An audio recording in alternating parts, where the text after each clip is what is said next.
भाई अब ये बताइए कि इतना सब कुछ हुआ, इतना हंगामा हो गया, पुलिस वालों ने वहां पर एड़ी चोटी का जोर लगाया और उसके बाद हालात को काबू करने की कोशिश की। लेकिन अब यह कहा जा रहा है इस तरफ से, आप लोग तो इधर आरोप लगा रहे हैं सत्ता पक्ष पर, लेकिन इधर से यह कहा जा रहा है कि उपद्रवियों को कवर फायर दे रहा है विपक्ष। जी, अभी रोने की बात कर रहे थे, मैं याद दिला दूं, ये 2006 में लोकसभा में जब लोकसभा अध्यक्ष सोमनाथ चटर्जी थे, तो बाबा जी एक थे और जो अभी यूपी में बड़े पद पे हैं, भों भों करके रो रहे थे और कह रहे थे कि क्या ये संसद मुझे संरक्षण दे सकती है। विजुअल्स है, चला दीजिए रोते हुए बाबा जी के। हाँ, तो इसलिए रोने की बात ना करें। और अगर किसी को लोकसभा अध्यक्ष से मिलने से भी ऐतराज है तो एक पारित करा दें एक कानून की विपक्ष के लोग लोकसभा अध्यक्ष से नहीं मिल सकते, तो हम लोग मिलने भी नहीं जाएंगे। खैर, अब आते हैं मुद्दे पे। रोने का स्पष्टीकरण दे दिए। लगभग 25 लाख, इसको ऐसे समझते हैं मेरे तरीके से, लगभग 25 लाख भारत में, ये कोई सटीक आंकड़ा नहीं है लेकिन कई रिपोर्ट्स के हिसाब से हिंदू मुसलमान के मंदिर और मस्जिद हैं। 787 जिले हैं, लगभग 3000 प्रति जिले में मंदिर और मस्जिद निकल के आता है। अब अगर हर मंदिर या मंदिर के नीचे मुसलमान लोग कहने लगे कि पहले हमारी मस्जिद थी और मस्जिद के नीचे हिंदू लोग कहने लगे कि हमारी मंदिर था, तो कैसे देश कभी चल पाएगा सर? ऐसे सोचने तो मुस्लिम आक्रांताओं ने जगह जगह एक सेकंड तोड़ करके मस्जिद बनाई है। तारिक भाई थोड़ा फैक्ट पे रहते हैं चौधरी जी। मैं बिल्कुल चुप जाऊंगा अपनी बात कह के। अच्छा, एक जमाना था अशोक का। अशोक से पहले यह हुआ कि अशोक के टाइम पर बौद्ध धर्म को बढ़ावा मिला, फिर पुष्यमित्र शोंग आए और उन्होंने हिंदू धर्म की वापसी की। ऐसा इतिहासकार मानते हैं, बड़े इतिहासकार बैठे।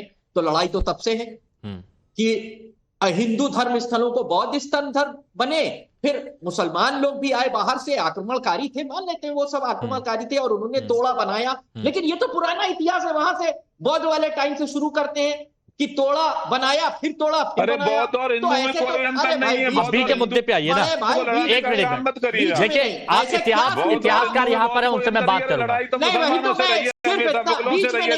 मुस्लिम आक्रांता, मुगल आक्रांता देश के अंदर आए और इस देश चौधरी जी एक मिनट, इतिहासकार है हमारे साथ। चौधरी जी एक मिनट, इतिहासकार है हमारे साथ। सेकंड बड़े भाई, ऐसे इतिहासकार है, कैसे पता चलेगा कि किसका क्या है? 2020 में ऐसे 30 चौधरी इतिहासकार है। एक मिनट रुकिए तो प्लीज मैं आ रहा हूं आपके पास, दोबारा आ रहा हूं। आपने अपनी पूरी बात रखी, मैं दोबारा आऊंगा, जवाब दीजिएगा। हाँ, 2020 में सोमनाथ मंदिर का सर्वे हुआ, प्रधानमंत्री ट्रस्टी हैं, उन्हीं के आदेश पर। वहां पता चला कि नीचे उसके गुफाएं हैं बौद्ध धर्म की, जो तोड़ा जाएगा। हम नहीं कहेंगे तोड़ा जाना चाहिए, क्यों? क्योंकि जो होना था वो हो चुका। बौद्धों से भी हिंदू धर्म का झगड़ा रहा, मुसलमानों से भी रहा, सब खत्म हो चुका। बस 5 सेकंड और, सब खत्म हो चुका। बोलिए। जो जहां स्थित है वहां पर चाहते हैं कि बना रहे, यही रिक्वेस्ट है बस। ठीक है, मेरा हालांकि मुद्दा ये नहीं था, मेरा मुद्दा कुछ और था, लेकिन इस पर कुछ कहना चाह रहे हैं प्रोफेसर साहब, तो इनसे मैं बात कर लेता हूँ। प्रोफेसर, झूठ बोलने की ट्रेनिंग दी जाती है। मेरा एक बड़ा छोटा सा सवाल है इनसे। मुझे ये बताइए, आप पैलेस्टीन का समर्थन करते हैं ना?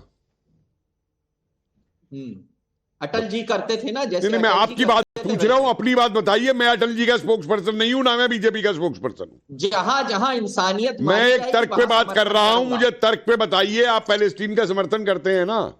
अगर इंसानों को, मुसलमानों को या किसी छोटे बच्चों को मारा जाएगा तो उसको गलत कहा जाएगा। और किस आधार पर करते हैं? किस आधार पर करते हैं कि वो जमीन किसकी है? इजराइल को खत्म करने की बात करते हैं ना, कि यहूदियों ने आके पैलेस्टीनियों की जमीन पे कब्जा कर लिया, इसलिए इजराइल को खत्म कर दिया जाए। हिंदुओं ने खत्म करने की बात नहीं की है। हिंदुओं ने यह भी नहीं कहा आपसे कि आपने इन मंदिरों को तोड़ा के मस्जिद बनाई है। जो आज से कुछ सालों पहले बर्बरताई जिन्होंने की, आप उनका ठीकरा आज अपने सिर पे बढ़ा करके चलते हैं। आपको किसने कहा है कि आपने तोड़े हैं ये मंदिर? और फिर एक बात सुनिए, ये एक टूल किट बन गया, ये अंतरराष्ट्रीय टूल किट है। ये एक इनके एक्सपेरिमेंट है साहब। आज यहां पत्थर चलवाओ, वहां पत्थर चलवाओ, वहां पत्थर चलवाओ। ये अभी वो प्रयोग करके देख रहे हैं कि जिस दिन हम एक दिन आवाज देंगे उस दिन कितने पत्थर चलेंगे। जो ओवासी कहते फिरते हैं, ओवासी को सब कुछ मालूम है वहां पे क्या हो रहा है। एक बताइए मुझे, पुलिस की गोली से जो मरा है संभल के अंदर, मैं भी वीडियो देख रहा हूं परसों से बैठ के इसके ऊपर। और क्या हो रहा है? वो टूल किट जो चल रहा है उसमें कौन सा वीडियो दिखाया जा रहा है? बाकी सब बाहर है।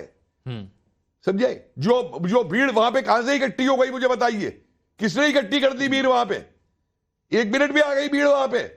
और ऊपर से आपके वो ये राम, क्या नाम है, यादव, वो स्टेटमेंट दे रहे हैं, रामगोपाल यादव किस तरीके के दे रहे हैं कि पत्थर तो चलेंगे ही, पत्थर तो चलेंगे ही, ये भी कह दे कि गोली तो चलेगी, क्योंकि आपका समाजवादियों वालों को तो काम ही ये है कि सारे अपराधियों को शरण देना। अच्छा, सारे अपराधियों को शरण देते हैं, आप यहाँ भी दीजिए, दंगाइयों को भी दीजिए। कम से कम ऐसे 10 वीडियो, अरे 10 वीडियो में अभी दुनिया देख रही है वीडियो, आप ही के चलाई वीडियो नहीं देख रहे।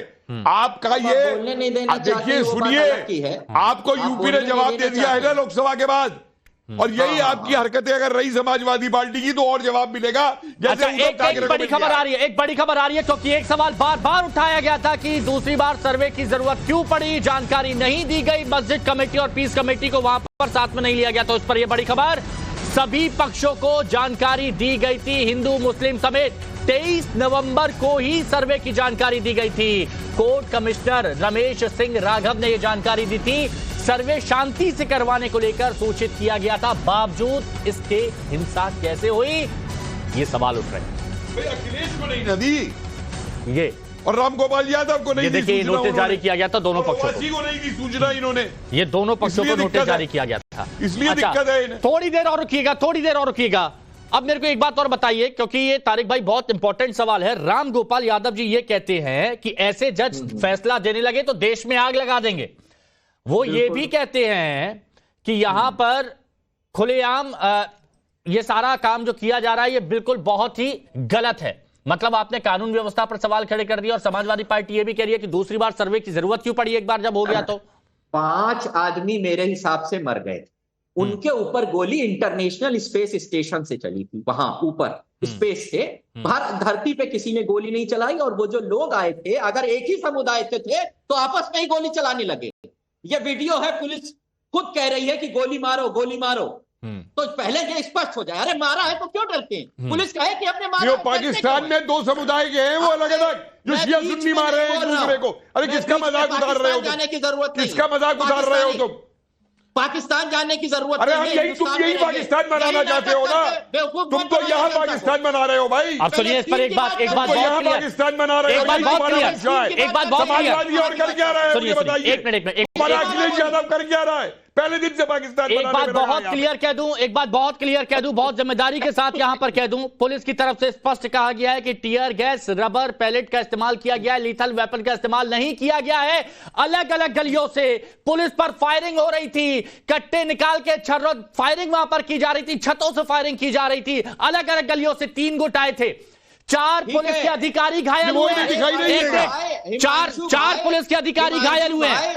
सुनिए, 4 पुलिस के अधिकारी घायल हुए हैं, 15 पुलिसकर्मी अस्पताल में हैं। उनके बारे में सवाल किसी ने नहीं पूछा। अब मेरे को यह बताइए रंगरेज भाई एक बात बताइए, कहते हैं असदुद्दीन ओवैसी साहब कि ये जो है ये फायरिंग नहीं है, ये मर्डर है। जो 4 अधिकारी हैं और जो 15 लोग हैं पुलिसकर्मी जो घायल हैं, अस्पताल में पड़े, उनके बारे में नहीं बोला। यहां भी एक तरफा बात। देखिए, हेलो, बताइए। हेलो, सुन रहे हैं आपको, बोलिए।